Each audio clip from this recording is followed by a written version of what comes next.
देख लो हमको करीब से, आज हम मिलेंगे नसीब से, हो देख लो हमको करीब से। সকাল সকাল কিন্তু একটু চায়ের সাথে মিষ্টি মিষ্টি গান শুনিয়ে দিলাম, ঠিক আছে?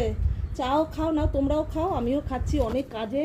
আর তোমরা বলো দিদিভাই শাড়ি পরে ভিডিও করো, শাড়ি পরে আবার তার মধ্যে কি লাল শাড়ি লাল ব্লাউজ। তো এই সকালবেলা তোমাদের অনুরোধ নিয়ে বা রিকোয়েস্ট নিয়ে ভিডিও করি। একদম যদি একটু ভালো লাগে, তোমরা কিন্তু এই কষ্টের মূল্যটা তোমাদের ভালোবাসা, টাকা পয়সা কিচ্ছু না, একটু ভালোবাসা দিও, একটু লাইক কমেন্ট শেয়ার করে দিও। বুঝতেই পারছো এখন ফেসবুকের পরিস্থিতি ভীষণ খারাপ। তোমরা যদি বেশি বেশি করে ভিডিওগুলো না দেখো, একটু লাইক কমেন্ট না করো, তাহলে ভিডিও হয়তো ছেড়ে দিতে হবে। তাহলে আর এই জীবনে দিদিভাইয়ের এই মুখটা ফেসবুক এই তোমরা সোশ্যাল মিডিয়া দেখতে পাবে না।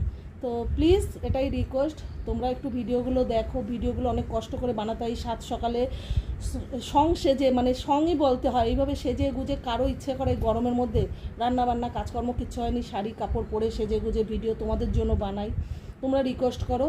তো এইটুকু বলা ছিল চায়ের কাপ হাতে নিয়ে, যে তোমরা সত্যিকারের বন্ধুরা যদি সত্যি ভালোবাসো আর দিদিভাইয়ের ভিডিও দেখতে চাও আর দিদিভাইকে এই সোশ্যাল মিডিয়ায় দেখতে চাও, তো তোমরা দিদিভাইয়ের ভিডিওগুলো একটু বেশি করে, তোমরা বেশি করে না দেখলে হবে না। আর ভিউজ না আসলে আমাদের এখান থেকে কোনো আর্নিং হচ্ছে না।